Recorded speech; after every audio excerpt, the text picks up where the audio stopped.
कुमार जी, हमारे जो है सिवाल खास से विधायक हाजी गुलाम मोहम्मद साहब, तिरसपाल मलिक जी, बागपत के जिला अध्यक्ष सुभाष गुर्जर जी, हमारे क्षेत्रीय अध्यक्ष तिरसपाल मलिक जी और इस प्रोग्राम के संयोजक भाई अभयवीर यादव जी, सम्मानित मंच, यहाँ आए मेरे सभी बुजुर्गों, नौजवान साथियों, मेरी माताएं, बहनों, सबसे पहले तो मैं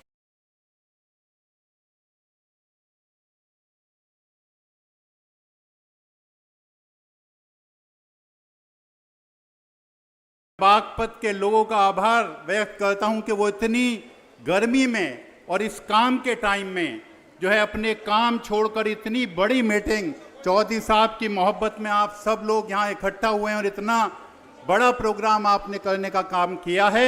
आपकी जितनी भी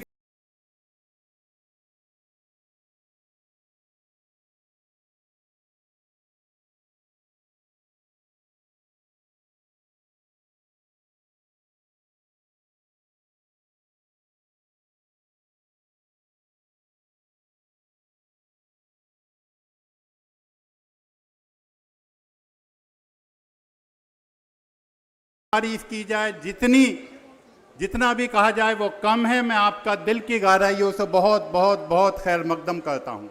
बागपत तो वो धरती है जो चौधरी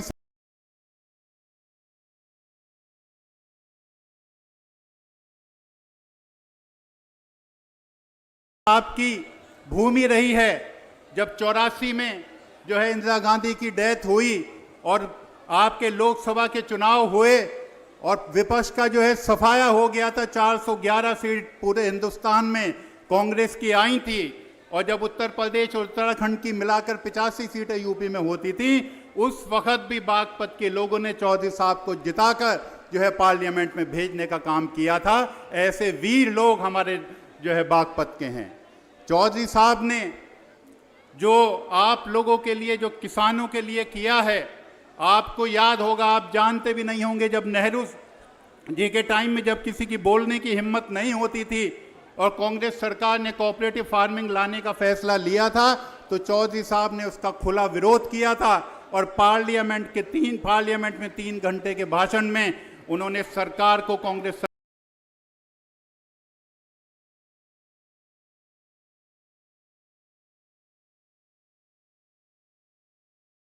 सरकार को मजबूर कर दिया था और कोऑपरेटिव फार्मिंग जो है आने नहीं दी थी, वो इसलिए कि वो आपको नुकसान पहुंचाती। चौधरी साहब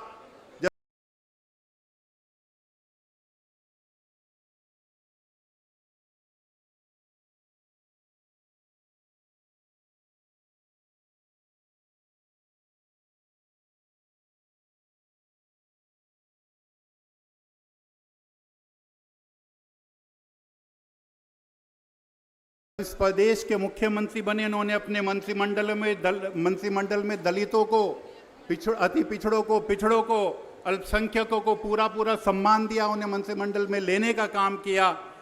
और चौधरी साहब वो हस्ती थे, चौधरी साहब की वो सोच थी। उन्होंने, आपको याद होगा कि उन्होंने कपूरी ठाकुर जी को, जो नाई समाज से आते थे, उन्हें बिहार का मुख्यमंत्री बनाने का काम चौधरी चरण सिंह जी ने किया था। हमें बड़ी खुशी है कि उनकी विरासत को आगे चौधरी अजीत सिंह जी ने संभाला।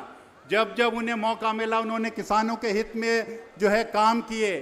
चौधरी साहब जब उद्योग मंत्री बने, उन्होंने 44 नए लाइसेंस जो है चीनी मिलों के दिए, जिससे कि चीनी मिलें स्थापित हुई और हमारे नौजवानों को रोजगार मिला और किसानों को आसानी हुई अपना गन्ना डालने के लिए। चौधरी साहब जब कृषि मंत्री थे, उन्होंने बाहर से रोक लगाई कि अनाज और चीनी का इंपोर्ट नहीं होगा, जिससे कि आपको गन्ने का सही दाम मिल सके। तो ये चौधरी साहब की सोच थी। हमें बड़ी खुशी है, आज हम चौधरी जयंत सिंह जी के नेतृत्व में जो है राष्ट्रीय लोकदल चल रहा है। वो राज्यसभा के सांसद हैं। उन्होंने अपनी पूरी जो है सांसद निधि इस देश के युवाओं के लिए, कि उनको किस तरीके से मिनी स्टेडियम बने, रनिंग ट्रैक बने, ओपन जिम बने, आप देखें स्क्वैश कोर्ट बने। तो चौधरी साहब की हमेशा ये वो रहती है कि जो हमारा युवा है वो आगे बढ़े, मजबूत रहे और मजबूती के साथ आगे बढ़े, क्योंकि वो हमारे देश का भविष्य है। मैं बहुत ज़्यादा ना बोलते हुए आप सभी लोगों का बहुत बहुत धन्यवाद करता हूं भैवेर यादव जी का कि उन्होंने एक कामयाब मीटिंग यहां कराने का काम किया है। आपका बहुत बहुत धन्यवाद। इन्हीं चैनल फादों के साथ आप सभी लोगों का बहुत बहुत शुक्रिया। जय हिंद, जय राष्ट्रीय लोकदल। धन्यवाद विधायक जी।